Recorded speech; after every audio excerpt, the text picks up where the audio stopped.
നിങ്ങൾക്ക് രാജ്യം കൽപ്പിച്ചു തരാൻ പിതാവ് മനസ്സായിരിക്കുന്നു. എന്റെ ചെറിയ ജഗണമേ, ഭയപ്പെടേണ്ട, നിങ്ങൾക്ക് രാജ്യം കൽപ്പിച്ചു തരാൻ എന്റെ പിതാവ് മനസ്സായിരിക്കുന്നു. ദൈവമേ, ഞങ്ങൾ വിശ്വസിക്കുന്നു, പിതാവിന്റെ ഔദാര്യത്തിൽ വിശ്വസിക്കുന്നു, അപ്പാടെ അനന്തകരുണയിൽ വിശ്വസിക്കുന്നു. ഞങ്ങൾ കുറവുള്ളവരാണ്, പിന്നോട്ട് വലിക്കുന്ന 100 കൂട്ടം കാര്യങ്ങൾ ഞങ്ങൾക്കുണ്ട്. എന്നാലും ഞങ്ങൾ ശരണപ്പെടുന്നത് അങ്ങയുടെ സന്നിധിയിലാണ്. കരങ്ങൾ നെഞ്ചോട് ചേർത്ത് വെച്ച് ഇരടികളോട് ചേർന്ന് ഒരു സമ്പൂർണ്ണ സമർപ്പണത്തിന് നമ്മളെ ഒരുക്കാം.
കണ്ണീരോടെയാണ് അവർ വരുന്നത്.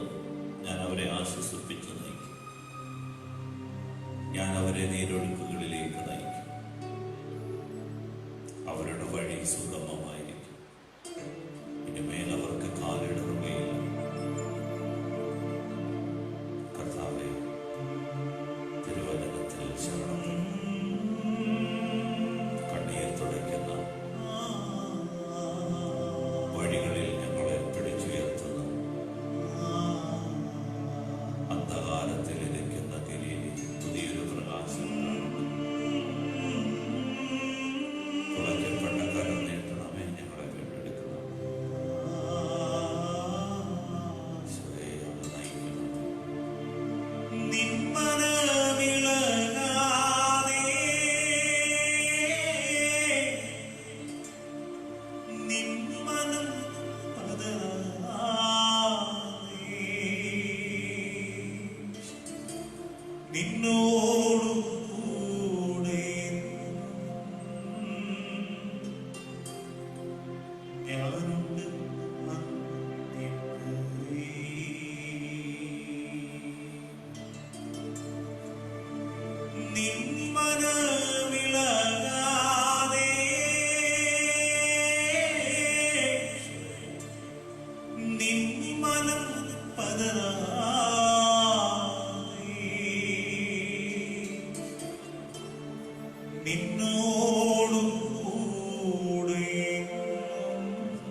വിശ്വാസത്തോടെ മുട്ടുകൾ മടക്കി പരിശുദ്ധ പരമ ദിവ്യ കാരുണ്യേശ്വരിക്ക് ശിരസ്സ് മുമ്പിട്ട് പരിശുദ്ധ പരമ ദിവ്യ കാരുണ്യേശ്വരിക്ക്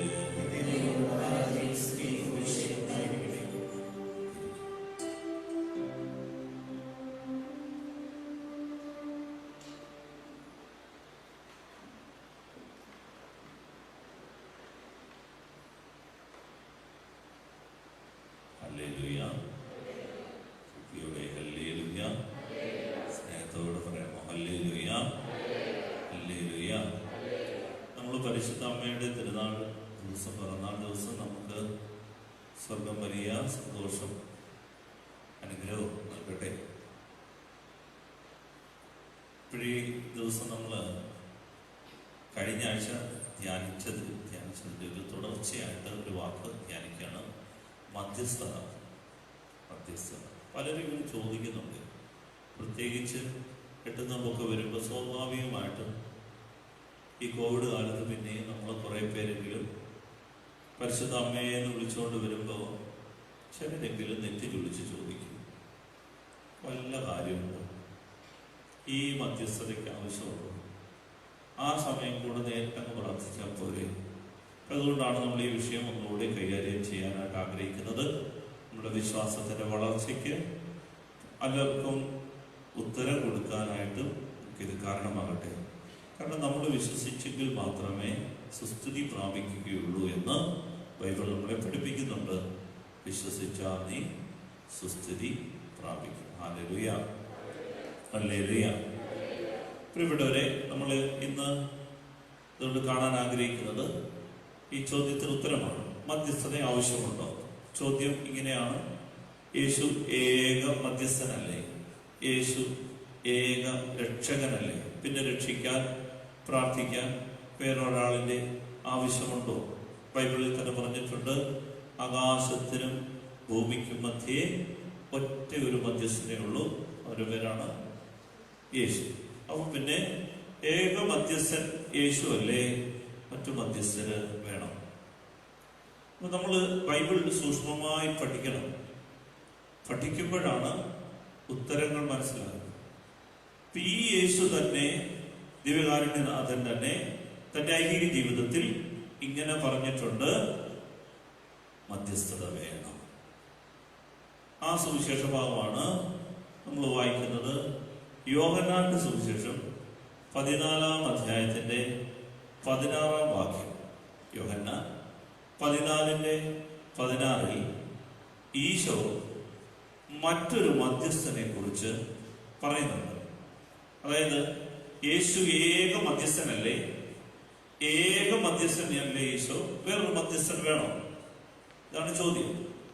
ആ ഈശോ തന്നെ പറയുന്നുണ്ട്, വേണം, മറ്റൊരു മധ്യസ്ഥൻ വേണം. അതാണ് യോഹന്നാന്റെ സുവിശേഷം 14-ാം അധ്യായത്തിന്റെ 16-ാം വാക്യം വായിക്കാമോ? ഞാൻ പിതാവിനോട് അപേക്ഷിക്കുകയും എന്നേക്കും നിങ്ങളോടുകൂടെ ആയിരിക്കാൻ മറ്റൊരു സഹായകനെ അവിടുന്ന് നിങ്ങൾക്ക് തരികയും ചെയ്യും. അതായത് യോഹന്നാൻ 14:16 ഈ മറ്റൊരു സഹായകനെ, ഇതാരാണ് പറഞ്ഞത്? മറ്റൊരു സഹായകൻ വേണമെന്ന് ഈശോയാണ് പറഞ്ഞത്. വേറൊരു സഹായകൻ വേണം. അപ്പൊ ചോദിച്ചേക്കാം, എന്തിന്? ഈശോ ഇല്ലേ ഞങ്ങൾക്ക് ഏക സഹായകൻ? ഈശോ പറയുകയാണ്, പോരാ, നിങ്ങൾക്ക് വേറൊരു സഹായകൻ വേണം. വേറൊരു സഹായകൻ വേണം. ആ വാക്ക് ഗ്രീക്ക് വാക്ക് പാറക്കലീത്ത എന്നൊരു വാക്കാണ്. പാറക്കലീത്ത, പാറ, ക്ലീത്ത. പാറ എന്ന് പറഞ്ഞാൽ the one who is called, വിളിക്കപ്പെട്ടവരെന്നാണ്. ക്ലീത്തോസ് എന്ന് പറഞ്ഞാൽ to one's side എന്ന് പറഞ്ഞാൽ അർത്ഥം ഇത്രയേ ഉള്ളൂ. കേട്ട് വിഷമിക്കേണ്ട ആവശ്യമില്ല. പാറക്കലീത്ത എന്ന വാക്കിന്റെ അർത്ഥം the one who is called to one's side. ഉദാഹരണം പറയാൻ മനസ്സിലാവും. ഞാൻ ഒരാളുമായിട്ട് വഴക്കുണ്ടായി, എനിക്ക് മനസ്സിലായി വഴക്ക് ഇന്ന് നാളെ തീരുകയല്ല, എതിരാളി ശക്തനാണ്. ഇനി കോംപ്രമൈസുകൾക്ക് മാത്രമേ സാധ്യതയുള്ളൂ. അതാണ് എൻ്റെ ആരോഗ്യത്തിന് നല്ലത്. പക്ഷെ നേരിട്ട് ചെന്ന് രമ്യപ്പെടാൻ എനിക്ക് പറ്റില്ല. അവൻ കയ്യേറ്റം ചെയ്യും. അതുകൊണ്ട് ഞാൻ എന്ത് ചെയ്യും? എൻ്റെ സൈഡിലേക്ക് നിൽക്കാൻ, എൻ്റെ വശത്തേക്ക് നിൽക്കാൻ, ഈ പ്രശ്നത്തിന് എൻ്റെ കൂടെ നിൽക്കുമെന്ന് എനിക്ക് ഉറപ്പുള്ള ഒരാളെ ഞാൻ വിളിച്ച് മധ്യസ്ഥത നിർത്തും. ഈ വാക്കിന്റെ അർത്ഥമാണ് പാറക്കലീത്ത. Hallelujah, hallelujah. അതായത് കർത്താവ് പറയാണ്, ഞാൻ നിങ്ങളോടുകൂടെ ആയിരിക്കാൻ സഹായിക്കാൻ ഞാൻ നിങ്ങൾക്ക് മറ്റൊരു സഹായകനെ തരും. എന്ന് വെച്ചാൽ നിങ്ങളുടെ ജീവിതത്തിന്റെ പ്രശ്നങ്ങൾ നിങ്ങൾ തന്നെ കൈകാര്യം ചെയ്ത് കുളമാക്കേണ്ട ആവശ്യമില്ല. നിങ്ങളുടെ വശത്ത് നിൽക്കാൻ, നിങ്ങൾക്ക് വേണ്ടി വാദിക്കാൻ ഹെബ്രായ പദം എന്ന് പറയുന്നത് വക്കീൽ എന്നൊരു വാക്കാണ്. അഡ്വക്കേറ്റ്. നിങ്ങൾക്ക് വേണ്ടി വാദിക്കാൻ ഒരാളെ ഞാൻ തരും. ഇന്ന് പരിശുദ്ധ അമ്മയുടെ പിറന്നാളാണ്. ഈശോ തന്നെ പറഞ്ഞു, സഹായകന്മാര് വേണം, ഞാൻ നിങ്ങൾക്ക് മറ്റൊരു സഹായകനെ തരാം. നിങ്ങൾക്ക് സഹായം വേണം. ഈ ഭൂമിയിൽ നിങ്ങൾ തന്നെ തുഴഞ്ഞാൽ തീരില്ല. നിങ്ങൾ തന്നെ കുറെ കിടന്ന് തുഴഞ്ഞാലും ലക്ഷ്യത്തെത്തില്ല. അതുകൊണ്ട് നിങ്ങളുടെ പ്രശ്നത്തിൽ നിങ്ങളുടെ വക്കാലത്ത് പിടിക്കാൻ കാര്യം നിങ്ങൾ തോറ്റുപോകും, കോടതിയിൽ നിങ്ങൾ തോറ്റുപോകും. അപ്പൊ പക്ഷെ നിങ്ങള് ജയിക്കാൻ ഏക സാധ്യത ഈ സഹായകരെ കൂട്ടുപിടിക്കുക എന്നുള്ളതാണ്. Hallelujah, hallelujah. ഈശോ തന്നെ പറയുകയാണ്, മറ്റൊരു മധ്യസ്ഥന്റെ സഹായം നിങ്ങൾക്ക് വേണം. അതാണ് പ്രിയപ്പെട്ടവരെ പാറക്കലീത്ത പരിശുദ്ധാത്മാ. അപ്പോൾ ഈശോ അതുകൊണ്ടാണ് സഹായകരെ ഈശോയുടെ ജീവിതത്തിലും പിന്നീട് സഭയിലും സഹായകരെ ഉയർത്തിയിരിക്കുന്നത്. Hallelujah, hallelujah. കാനായിൽ പരിശുദ്ധ അമ്മ വീഞ്ഞു തീർന്ന കാര്യം പറഞ്ഞു. അവർക്ക് വീഞ്ഞില്ല. പ്രശ്നം അയൽപക്കത്തെ വീട്ടിലാണ്. അത്ര കണ്ട് വലിയ പ്രശ്നമൊന്നുമല്ല. വീഞ്ഞു തീർന്നുപോയി. വലിയ പ്രശ്നമൊന്നുമല്ല, മരണകരമായ പ്രശ്നമൊന്നുമല്ല. വീഞ്ഞു തീർന്നുപോയി. കല്യാണത്തിനെ വീഞ്ഞ് തീർന്നുപോയി. അപ്പൊ അപ്പുറത്തെ വീട്ടിലെ വിഷയമാണ്, വലിയ വിഷയമല്ല, വീഞ്ഞു തീർന്നുപോയി. പക്ഷെ അമ്മ ഇടപെട്ടപ്പോ ഈശോ പറഞ്ഞു, സമയമായല്ലോ. അമ്മ പറഞ്ഞു, മോനെ നിന്റെ സമയമായിട്ടില്ലായിരിക്കാം, പക്ഷെ ഞങ്ങൾ പാവങ്ങളാണ്, ഞങ്ങളുടെ സമയമായി. അപ്പോൾ അമ്മയുടെ നിർബന്ധത്തിൽ ഈശോ എന്ത് ചെയ്തു? വെള്ളം വീഞ്ഞാക്കി. ഈ മധ്യസ്ഥത സ്വീകരിച്ചിട്ടില്ലായിരുന്നെങ്കിൽ എന്ത് സംഭവിച്ചേനെ? അവിടെ അമ്മയുടെ പണി നോക്ക്, ഈശോയുടെ പണി നോക്കി. പ്രിയപ്പെട്ടവരെ, മധ്യസ്ഥത വേണ്ടായിരുന്നെങ്കിൽ അമ്മയുടെ പണി നോക്ക്, ഞാൻ എന്റെ പണി നോക്കിക്കോളാം എന്ന് പറഞ്ഞേനെ. പക്ഷേ സമയമായിട്ടില്ലാത്ത ദൈവം സ്വർഗത്തിലെ ഘടികാരത്തിൽ തന്റെ സമയം മാറ്റി, സമയമാകാത്ത ദൈവം അവിടെ ഇടപെട്ടതിന്റെ കാര്യം എന്താണ്? കാരണം എത്രയേ ഉള്ളൂ, മധ്യസ്ഥത ദൈവം ആഗ്രഹിക്കുന്നു. Hallelujah, hallelujah. വീണ്ടും ശിമയോൻ പത്രോസിന്റെ വീട്ടിൽ ചെന്നു. മർക്കോസിന്റെ സുവിശേഷം 1:29 വായിക്കാമോ? മർക്കോസ് 1:29.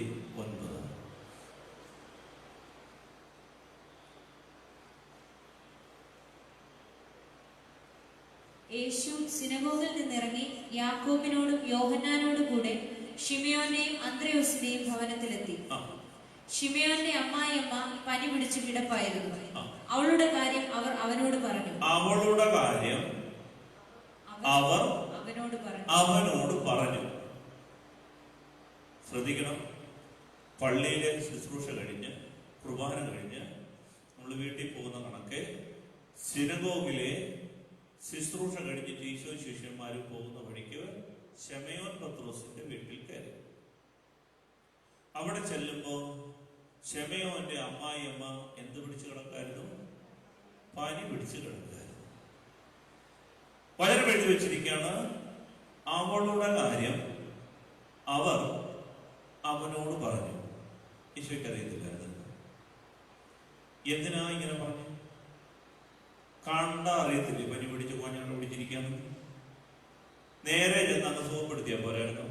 പ്രിയപ്പെട്ടവരെ, ലൂക്കായുടെ സുവിശേഷം പറയുന്നത് അവളുടെ കാര്യം അവർ അവനോട് അപേക്ഷിച്ചു എന്നൊരു വാക്കാണ് ഉപയോഗിക്കുക. അപേക്ഷിച്ചു.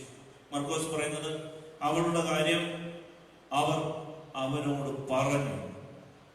ഈശോയ്ക്ക് നേരിട്ട് കാര്യം അത്ഭുതം ചെയ്യാമായിരുന്നു.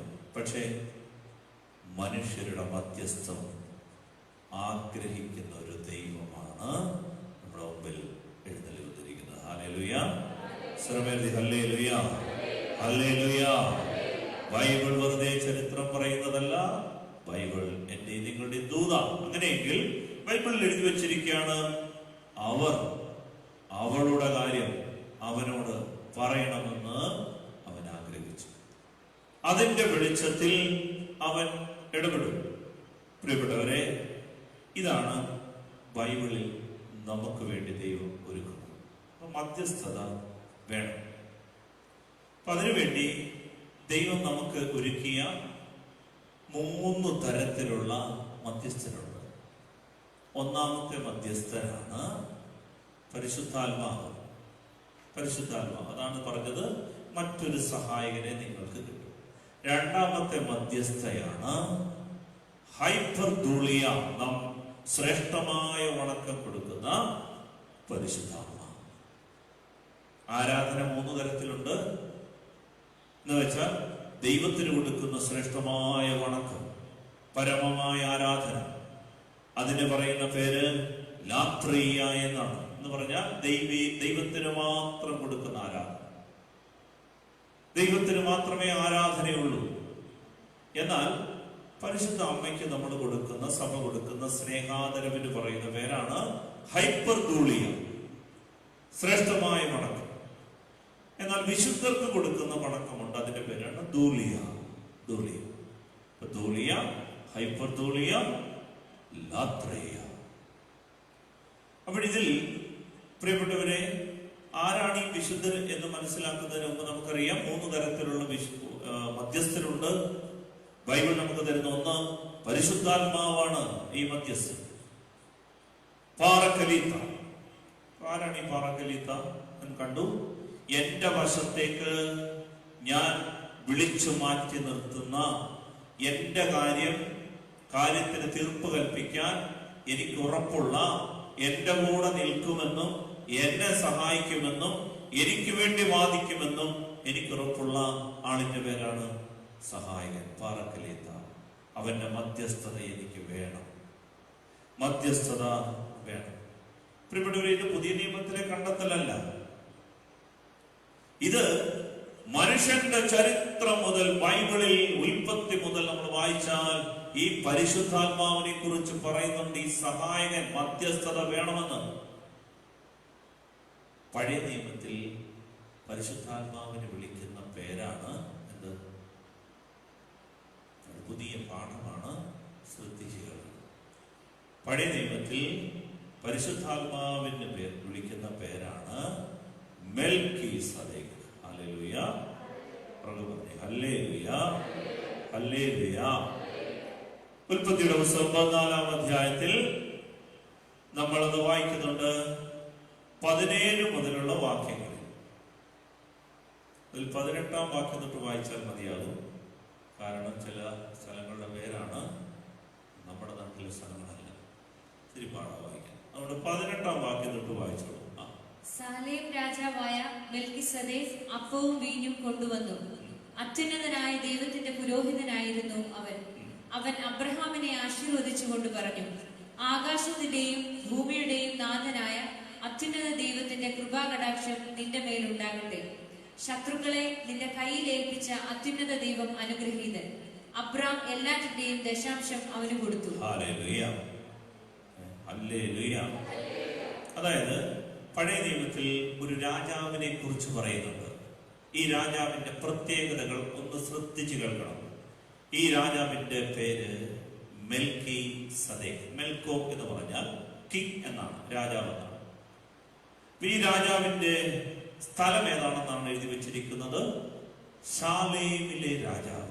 ശാലേം, ഷലോം എന്ന വാക്കിന്റെ അർത്ഥം എന്താണ്? സമാധാനം. അപ്പൊ ഈ രാജാവ് എവിടുത്തെ രാജാവാണ്? സമാധാനത്തിന്റെ രാജാവാണ്. പ്രിയപ്പെട്ടവരെ, ഈ അബ്രഹാം എന്ന് പറയുന്ന വിശ്വാസികളുടെ പിതാവ് അത്ര ചെറിയ ആളല്ല. നിലവിലമുള്ള ഇത്തിരി പയറ്റി തെളിഞ്ഞ ആൾക്കാർ ചുറ്റുവട്ടത്തുള്ള, അത്യാവശ്യം ഒരു ചെറു യുദ്ധം നടക്കാൻ ആരോഗ്യമുള്ള, സൈനിക ബലമുള്ള അന്നത്തെ കാലത്തെ ഒരു ഗോത്രപിതാവാണ് അബ്രഹാം. അബ്രഹാം തന്റെ സഹോദരപുത്രനായ ലോത്തിനെ ശത്രു രാജ്യത്ത് നിന്ന് മോചിപ്പിച്ചു കൊണ്ടുവരും. അപ്പൊ കുറെ നാട്ടുരാജാക്കന്മാർ അബ്രഹാമിനെ എതിർക്കും. അബ്രഹാം എന്ത് ചെയ്യും? അവരെല്ലാം തോൽപ്പിച്ച് തിരികെ വരുമ്പോൾ തിരികെ വന്ന് നിൽക്കുന്ന സ്ഥലം ശാലേം എന്ന് പറയുന്ന സ്ഥലമാണ്. ഈ സ്ഥലത്തെ രാജാവ് മെൽക്കീസദേക്ക്, പ്രിയപ്പെട്ടവരെ, അബ്രഹാമിനെ എതിരേറ്റു. വിജയിച്ചു വന്ന അബ്രഹാമിനെ ആരെതിരേറ്റു? മെൽക്കീസദേക്ക്. ഈ മെൽക്കീസദേക്ക് എവിടുത്തെ രാജാവാണ്? സമാധാനത്തിന്റെ രാജാവ്. ഇനി ശ്രദ്ധിച്ചു കേൾക്കണം, ബൈബിളിൽ ഒരേ തവണ മാത്രമേ പഴയ നിയമത്തിൽ പറയുന്നുള്ളൂ അപ്പവും വീഞ്ഞും കൊണ്ട് ഈ മെൽക്കീസദേക്ക് അബ്രഹാമിന് സമർപ്പണം നടത്തി.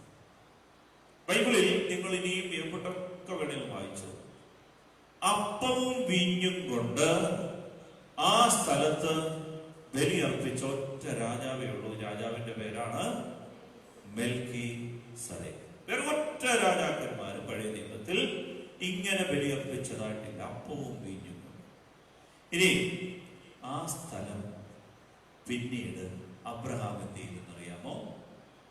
ആ സ്ഥലത്താണ് അബ്രഹാം തന്റെ മകനായ ഇസഹാക്കിനെ ബലി കഴിച്ച സ്ഥലം. വളരെ പ്രധാനപ്പെട്ടതാണ്. ചരിത്രത്തിൽ ദൈവശാസ്ത്രജ്ഞന്മാർ ശാസ്ത്രീയമായി കണ്ടുപിടിച്ച സത്യങ്ങളാണ് ഞാൻ നിങ്ങളോട് പറയുന്നത്. ഈ സ്ഥലത്താണ് അബ്രഹാം തന്റെ ഏകമകനായ ഇസഹാക്കിനെ ബലി കഴിക്കാൻ കൊണ്ടുവന്നത്. ബലിക്കല്ലിൽ ഏകമകനെ പിടിച്ചു കിടത്തി ബലി കഴിക്കാൻ അബ്രഹാം തെരഞ്ഞെടുത്ത സ്ഥലമാണത്. ആ സ്ഥലമാണ് പിന്നീട് യെരൂശലേം എന്ന പേരിൽ അറിയപ്പെട്ടത്. യെരൂശലേം എന്നാൽ ദ സിറ്റി ഓഫ് പീസ്, സമാധാനത്തിന്റെ പട്ടണം.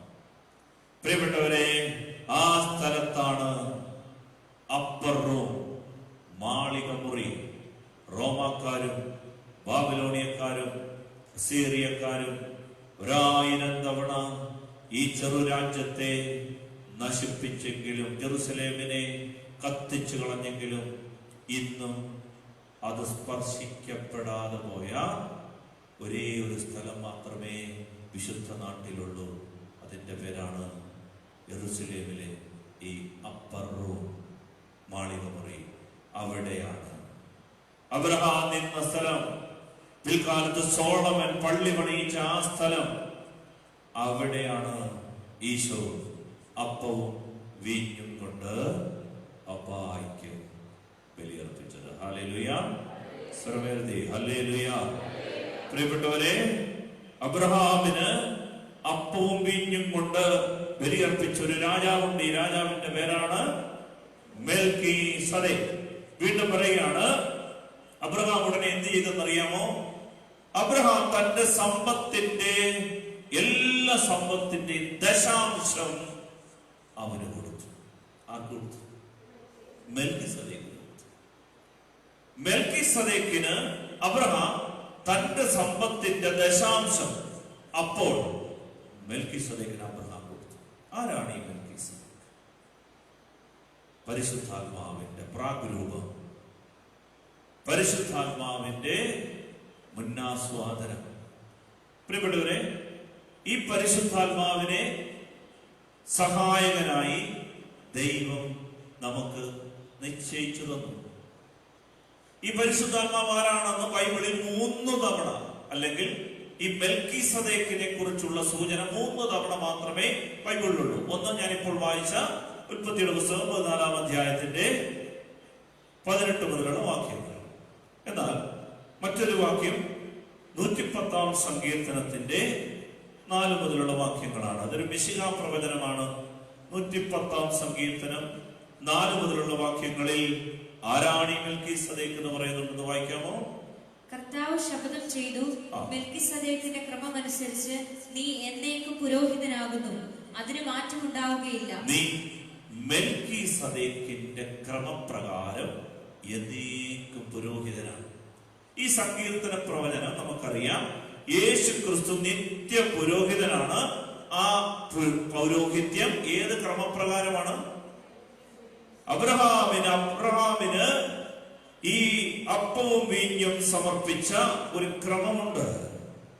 പ്രിയപ്പെട്ടവരെ, ഞാൻ ഈ പൗരോഹിത്യ ശുശ്രൂഷ ഈ ദേവാലയത്തിൽ നിർവഹിക്കുമ്പോ ഇത് ഇന്നലെ പൊട്ടിമുളച്ച ഒരു ശുശ്രൂഷയല്ല. അല്പം മണിക്കൂർ മുമ്പ് ബലിപീഠത്തിൽ അപ്പവും വീഞ്ഞും കൊണ്ട് ഞാൻ അർപ്പിച്ചൊരു കുർബാനയുണ്ട്. ഇത് ഇന്നലെ ഉണ്ടായ ഒരു കുർബാനയോ ശുശ്രൂഷയല്ല. നൂറ്റാണ്ടുകൾക്ക് മുൻപ് പരിശുദ്ധാത്മാവ് ഒരു ക്രമം കൊണ്ടുവന്നു ഭൂമിയിൽ. ഹല്ലേലൂയ. മെൽക്കീസദേക്കിന്റെ ക്രമപ്രകാരം, ആ ക്രമപ്രകാരം ഒരു പുരോഹിത നമുക്കുണ്ട്. അവരാണ് നിത്യപുരോഹിതനായ ഈശോ. ഹല്ലേലൂയ. ഹല്ലേലൂയ, ഹല്ലേലൂയ, ഹല്ലേലൂയ. എന്നിട്ടോ ഈ മെൽക്കീസദേക്കിനെ കുറിച്ച് ഹെബ്രായർക്കുള്ള ലേഖനത്തിൽ 7-ാം അധ്യായത്തിന്റെ 1 മുതലുള്ള വാക്യങ്ങൾ പറയുന്നുണ്ട്. ആരാണ് ഈ മെൽക്കീസദേക്ക്? കുറച്ചുകൂടി വ്യക്തമായി കൃത്യമായി നമുക്കൊരു സൂചന കിട്ടുകയാണ്. ആരാണ് മെൽക്കീസദേക്ക്? വായിക്കാമോ? ഹെബ്രായർ 7-ാം അധ്യായത്തിന്റെ 1 മുതലുള്ള വാക്യം. രാജാക്കന്മാരെ വധിച്ചതിനു ശേഷം മടങ്ങി വന്ന അബ്രഹാത്തെ കണ്ടപ്പോൾ സലേമിന്റെ രാജാവും അത്യുന്നതനായ ദൈവത്തിന്റെ പുരോഹിതനുമായ മെൽക്കിസദേക്ക് അവനെ അനുഗ്രഹിച്ചു. അത്യുന്നതനായ ദൈവത്തിന്റെ പുരോഹിതനാണ് മെൽക്കിസദേക്ക്. പറഞ്ഞോളൂ. സകലത്തിന്റെയും ദശാംശം അബ്രഹാം അവന് നൽകി. അവന്റെ പേരിന് ഒന്നാമത് നീതിയുടെ രാജാവെന്നും രണ്ടാമത് സലേമിന്റെ സമാധാനത്തിന്റെ രാജാവെന്നുമാണ് അർത്ഥം. അപ്പോൾ ഇവൻ ആരാണ് എന്ന് പുതിയ നിയമം വെളിപ്പെട്ട് കിട്ടിയിട്ടുണ്ട്. പുതിയ നിയമത്തിന് ആരായിരുന്നു ആ മെൽക്കിസദേക്ക്? 3-ാം വാക്യം. അവന് പിതാവോ മാതാവോ വംശപരമ്പരയോ ഇല്ല. ഈ മെൽക്കീസദേക്കിന് അപ്പനില്ല. ഈ മെൽക്കീസദേക്കിന് അമ്മയില്ല. ഈ മെൽക്കീസദേക്കിന് വംശപാരമ്പര്യമില്ല. അടുത്തത്. അവന്റെ ദിവസങ്ങൾക്ക് ആരംഭമോ, അവന് ആരംഭമില്ല. ആയുസ്സിന് അവസാനമോ ഇല്ല. അവന് അവസാനവുമില്ല. ദൈവപുത്രന് സദൃശനായ അവൻ എന്നേക്കും പുരോഹിതനാണ്. അവൻ ആർക്ക് സദൃശനാണ്? ദൈവപുത്രന് സദൃശനാണ്. ആര്? മെൽക്കീസദേക്ക്. ആരാണ് മെൽക്കീസദേക്ക്?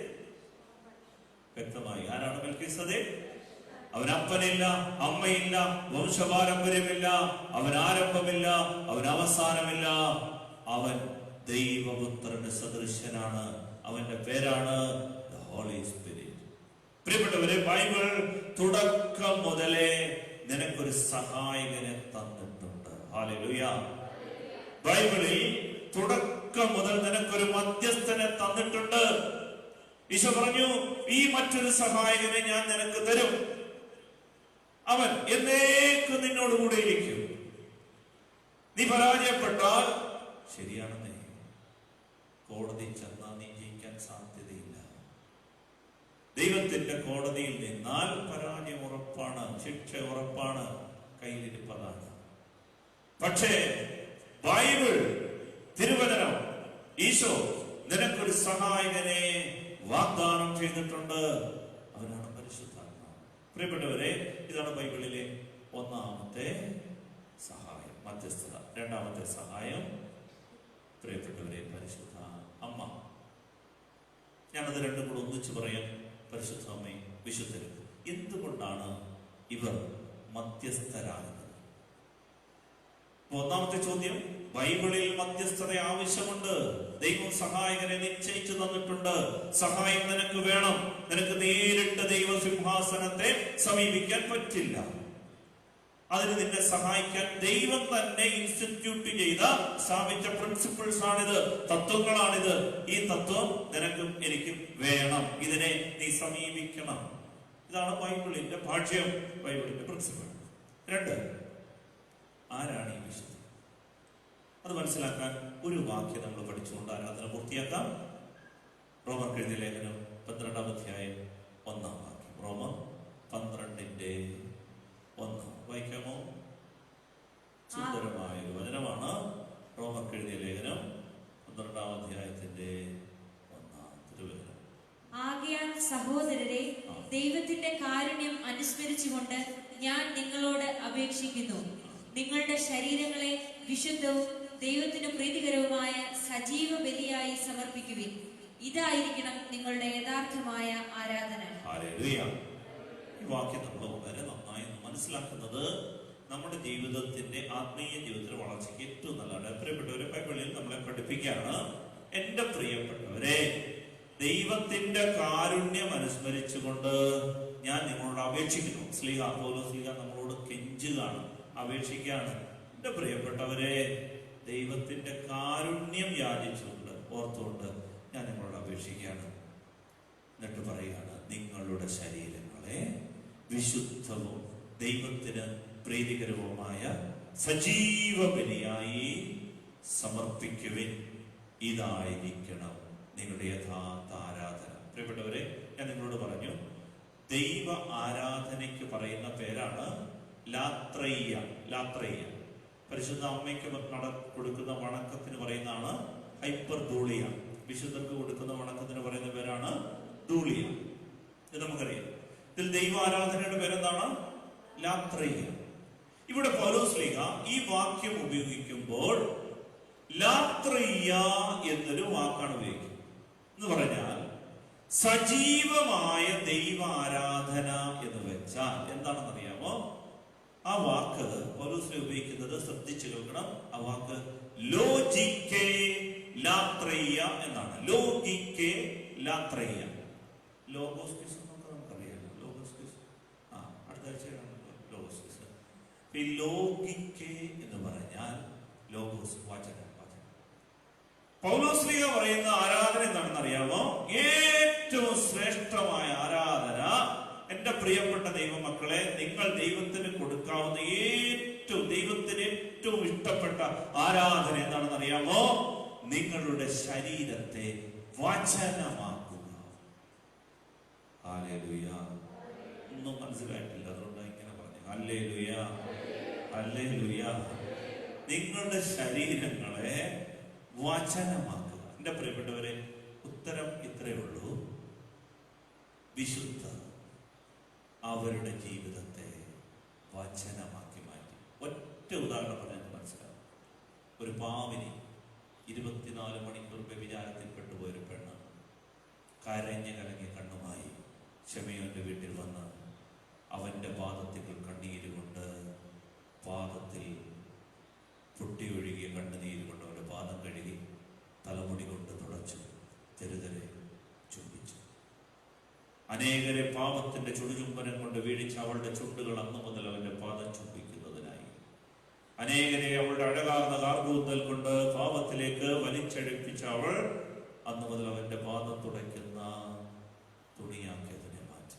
അനേകരെ അവളുടെ കടമിടികൾ കൊണ്ട് കറക്കി വീഴിച്ചുകൊണ്ടിരുന്നത്, പക്ഷെ അന്നു മുതൽ അവന്റെ പാദത്തിൽ പൊട്ടിയൊഴിക്കുന്ന ഉറവയുടെ കണ്ണീരിന്റെ ഉറവയാക്കി ആ കണ്ണുകൾ മാറി. അടുത്ത വചനത്തിൽ ഈശോ പറഞ്ഞു, ഇവളുടെ ജീവിതം ഇനി എവിടൊക്കെ സുവിശേഷം പ്രസംഗിക്കുമോ അവിടെ എല്ലാം ഞാൻ എഴുതി വെക്കും. നിങ്ങൾ മനസ്സിലായോ?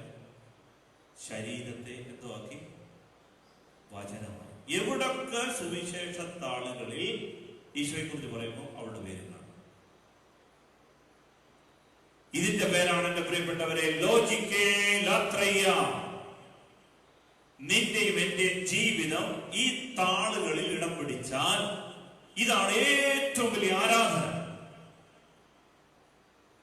അങ്ങനെ ജീവിച്ചവരാണ് എന്റെ പ്രിയപ്പെട്ടവരെ വിശുദ്ധർ. ദൈവം പറഞ്ഞു, എവിടൊക്കെ സുവിശേഷം പ്രസംഗിക്കുമോ അവിടെല്ലാം അവരുടെ പേരും ഓർമ്മിക്കപ്പെടും. എന്തിനാണെന്നറിയാം? വെറുതെ ചുമ്മാ ഓർക്കാൻ വേണ്ടിയിട്ടാണ് എഴുതിയത് അല്ല. അതാണ് നമ്മുടെ സഹായം. ഇങ്ങനെ ചില മാതൃകകൾ നമ്മുടെ ജീവിതത്തിൽ ഉണ്ടോ എന്ന് ഈശോ പഠിപ്പിക്കുകയാണ്. പ്രിയപ്പെട്ടവരെ, ഇങ്ങനെ ജീവിച്ച ജീവിതത്തെ, ശരീരത്തെ സജീവ ബലിയാക്കി തീർത്ത ആളുകളുടെ പേരാണ് വിശുദ്ധർ. അവരെ സ്വർഗം നമുക്ക് സഹായമായി തന്നവരാ. കാരണം അവർക്ക് നമ്മളെ സഹായിക്കാൻ പറ്റും. അവരുടെ ശരീരങ്ങൾ വചനമായി മാറി, ദൈവാരാധനയായി മാറിയ ജീവിതങ്ങളാണത്. അങ്ങനെയെങ്കിൽ അവരോട് നീ സഹായം യാചിച്ചാൽ സജീവമായ ദൈവാരാധന നടത്തിക്കൊണ്ടിരിക്കുന്ന അവർ നിന്നെ ഉപേക്ഷിക്കില്ല. അപ്പായുടെ പാദത്തിങ്കൽ കെട്ടിപ്പിടിച്ചിട്ട് അവര് പറയും, അതിനെ കൂടെ രക്ഷപ്പെടുത്തി. പ്രിയപ്പെട്ടവരെ, വിശുദ്ധരാണ്, ശരീരങ്ങളെ വചനമാക്കിയവരാണ്. അതുകൊണ്ടാണ് അവരുടെ പേര് സ്വർഗം എന്നും എന്നും ഓർക്കുന്നത്, വിശുദ്ധർ എന്നും അന്ന് സ്മരിക്കാൻ ഇടവരുത്തുന്നത്. ശരീരങ്ങളെ ദഹന ബലിയായി അർപ്പിച്ച് വചനമാക്കി രൂപാന്തരപ്പെടുത്തുന്നവർ, അവർ ഓർമ്മിക്കപ്പെടണമെന്ന് ഈശോ ആഗ്രഹിക്കുന്നു. കാര്യം ശരിയാണ്, പാപത്തിലായിരുന്നു, ഉടലിന്റെ മോഹങ്ങളിൽപ്പെട്ട് ജീവിച്ച ആളാ. പക്ഷേ ഇന്നു മുതൽ മാറി. പിന്നെയും പ്രലോഭനം ഉണ്ടായി. പക്ഷേ ആ ശരീരത്തെ ദഹനബലിയായിട്ട് അർപ്പിച്ചു. ആകാത്തതും അരുതാത്തതും വേണ്ട എന്ന് കർശനമായിട്ട് ഒരു തീക്കകത്ത് കിടക്കുന്ന അനുഭവം പോലെ വേണ്ട എന്ന് വെച്ചു, തീരുമാനമെടുത്തു. അപ്പോൾ ദൈവം പറഞ്ഞു, അവരുടെ പേര് സുവിശേഷത്തിൽ എഴുതി വെക്കുക. അവരോടാണ് നീ പ്രാർത്ഥിക്കുന്നത്. കാരണം എന്താണെന്നറിയുമോ? ഇത് സജീവ ആരാധനയാണെന്ന്, ലോകിക്കേയാണെന്ന്, ദൈവത്തിന് ഏറ്റവും പ്രീതികരമായ ആരാധനയാണ് എന്ന് ബൈബിൾ പഠിപ്പിക്കുന്നു. അങ്ങനെയെങ്കിൽ ഈ ആരാധന നടത്തിക്കൊണ്ടിരിക്കുന്ന വിശുദ്ധരോട് നീ സഹായം ചോദിച്ചോളൂ. ദൈവത്തിന് ഏറ്റവും പ്രീതികരമായ ആരാധന നടത്തിയവരാണ്. ഇത് വേണ്ട എന്ന് പിശാച് പഠിപ്പിക്കും. കാരണം എന്താ? നീ ഗതി പിടിക്കുന്നത് അവന് ഇഷ്ടമല്ല. പ്രിയപ്പെട്ടവരെ, അതിനാൽ മധ്യസ്ഥത വേണം ഈ ആരാധനയിൽ. പരിശുദ്ധ അമ്മയുടെ പിറന്നാൾ ദിവസം കൂടുതൽ ശക്തിയോട്, എത്രമാത്രം എതിർപ്പുണ്ടാകുമോ അതിനേക്കാൾ കൂടുതൽ ശക്തിയോട് അമ്മയെ മുറുകെ പിടിക്കാനും ആരാധന ഉയർത്തുവാനും അമ്മയിലൂടെ സ്വർഗത്തെ മഹത്വപ്പെടുത്തുവാനും നമുക്ക് സാധിക്കട്ടെ. നമുക്ക് എഴുന്നേറ്റ് നിൽക്കാം.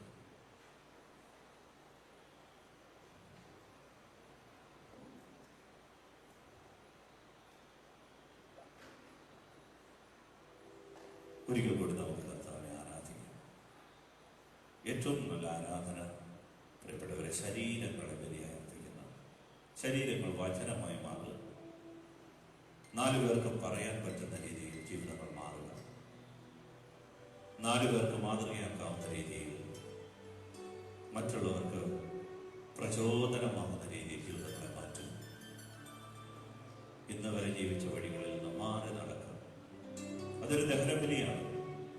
പക്ഷെ അതാണ് ലോജിക്കയിലാത്രയ വചനാരാധന. ഇന്ന് മുതൽ എവിടെയൊക്കെ സുവിശേഷം പ്രസംഗിക്കപ്പെടുമോ അവിടെയെല്ലാം എന്റെ നാമവും ജീവിതവും പ്രഘോഷിക്കപ്പെടണം. ജീവിതത്തെ കർശനമാക്കുന്നവർക്കുള്ള അവകാശമാണ്. അവരെ ദൈവം ഉയർത്തും.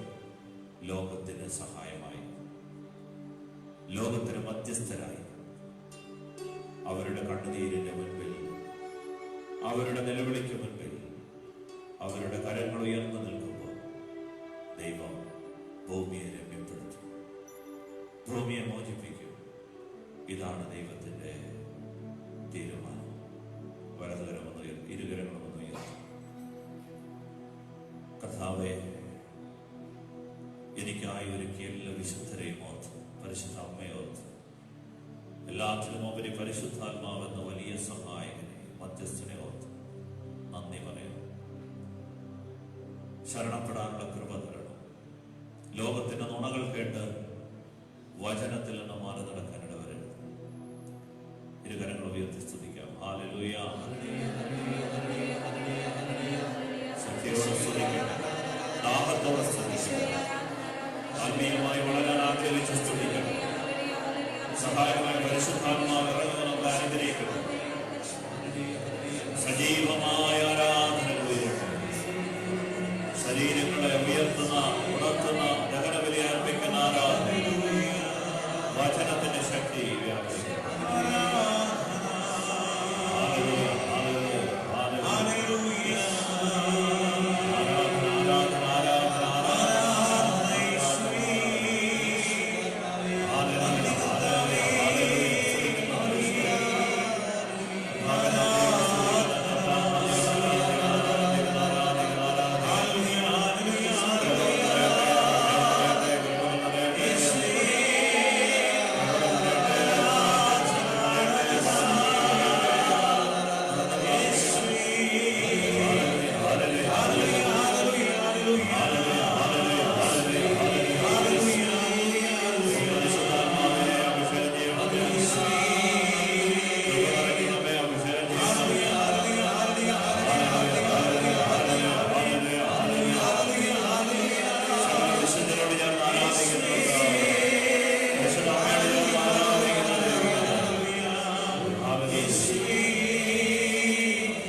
ഇപ്പോൾ സംഭവിച്ചുകൊണ്ടിരിക്കുന്ന ധാരാളം കാര്യം.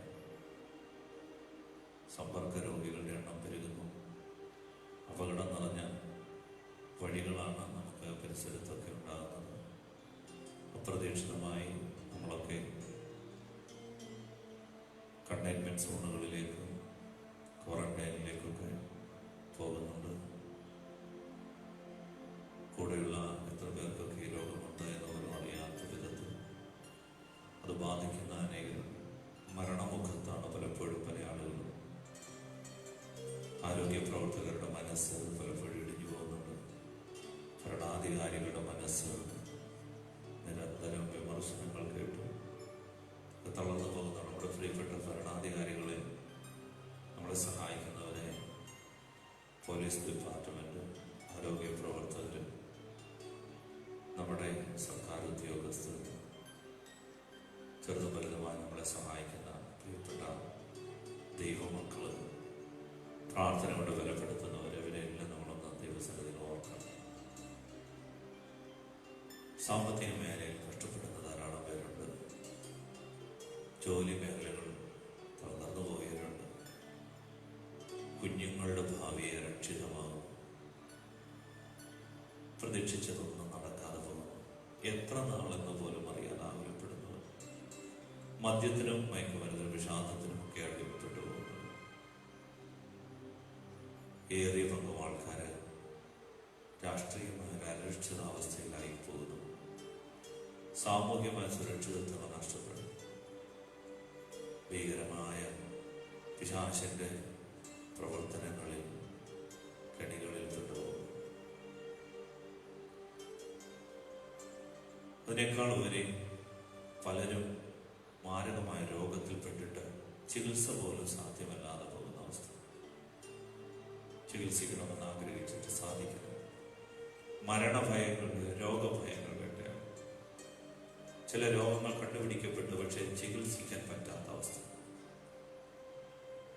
രോഗം എന്താണെന്നറിയാം, പക്ഷേ കണ്ണിന്റെ മുൻപിൽ നോക്കി നിൽക്കുമ്പോൾ രോഗം മൂർച്ഛിക്കുന്നു. മാരകമായ രോഗങ്ങൾ ചികിത്സ പോലും അസാധ്യമാണ്. ചിലർക്ക് സാമ്പത്തികമായ ക്ലേശം. പള്ളികൾ പലതും പൂട്ടിക്കിടക്കുന്നു. പ്രാർത്ഥിക്കാൻ വിചാരിച്ചാൽ പഴയതുപോലെ പ്രാർത്ഥിക്കാൻ പറ്റുന്നു. ഭക്ഷണത്തിന് പോലും മുട്ടുണ്ടാകുന്ന അവസ്ഥകൾ. പ്രിയപ്പെട്ടവരെ, നമുക്കിപ്പോൾ ഈ സമയം എല്ലാം അവന്റെ ചുമലിലേക്ക് വെച്ചു കൊടുക്കും. തകർക്കപ്പെട്ട ക്രൂശിലെ രൂപം നമുക്ക് നൽകുന്ന സ്നേഹത്തിന്റെ പാഠമുണ്ട്. എൻ്റെ മുറിവുകൾ നോക്കുക, നിനക്ക് വേണ്ടിയാണ് ഞാൻ സഹിച്ചത്. നിന്റെ സങ്കടങ്ങൾ എൻ്റെ മുറിവിൽ വയ്ക്കുക. നിന്റെ സങ്കടങ്ങളെ എൻ്റെ മുറിവിലേക്ക് വെക്കുക. ഞാൻ സഹിച്ചുകൊള്ളാം നിനക്ക് വേണ്ടി. ഇതാണ് നമ്മുടെ നീതീകരണം.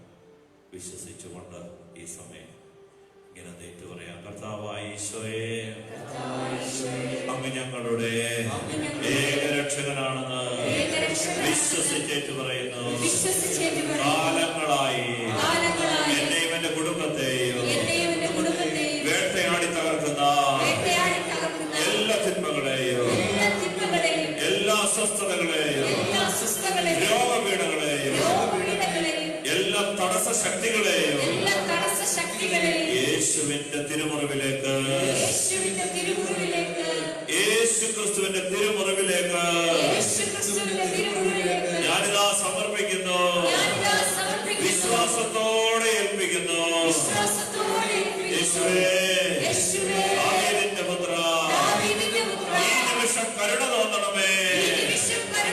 എല്ലാ അന്ധകാരങ്ങളെയും തടസ്സങ്ങളെയും രോഗങ്ങളെയും ദുഷ്ടശക്തികളെയും അവിടുന്ന് നിർവീര്യമാക്കണമേ. യേശു ക്രിസ്തുവിന്റെ നാമത്തിൽ വിടുതൽ സംഭവിക്കട്ടെ. ഹല്ലേലൂയ, ഹല്ലേലൂയ, ഹല്ലേലൂയ. കരങ്ങൾ നെഞ്ചോട് ചേർത്ത് ഈ ആശീർവാദ സമയം നമുക്ക് ഉച്ചത്തിൽ കർത്താവിനെ സ്തുതിക്കും. അവിടുത്തെ ശക്തി ഇറങ്ങി ഈ മേഖലകളിൽ ഒരു വിടുതൽ നൽകും. മാധ്യമങ്ങളിലൂടെ വിവിധ രാജ്യങ്ങൾ, വിവിധ സ്ഥലങ്ങളിൽ നിന്നുകൊണ്ട് ഈ ആരാധന ശുശ്രൂഷയിൽ സംബന്ധിക്കുന്ന എല്ലാ പ്രിയപ്പെട്ട മക്കളുടേക്കും അവരാഗ്രഹിക്കുന്ന വിധത്തിലും അതിനധികമായി ദൈവശക്തി വ്യാപരിക്കട്ടെ. മനസ്സ് സ്വസ്ഥമാകട്ടെ. വചനത്തിന്റെ ആഴങ്ങൾ ഗ്രഹിക്കാൻ കഴിയട്ടെ. ശക്തിയോടെ നമുക്ക് സ്തുതിക്കാം. ഇരുകരങ്ങൾ ഉയർത്തി സ്തുതിക്കാം.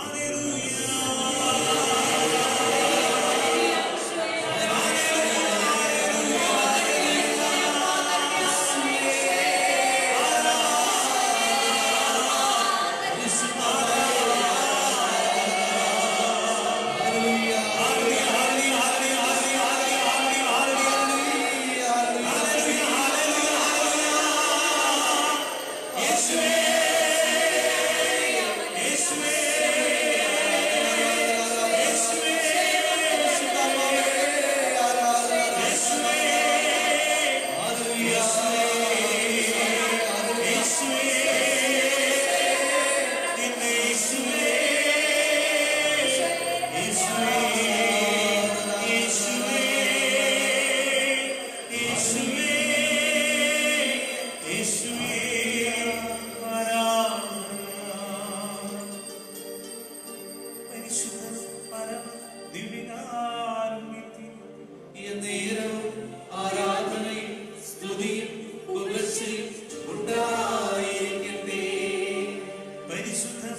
പരമ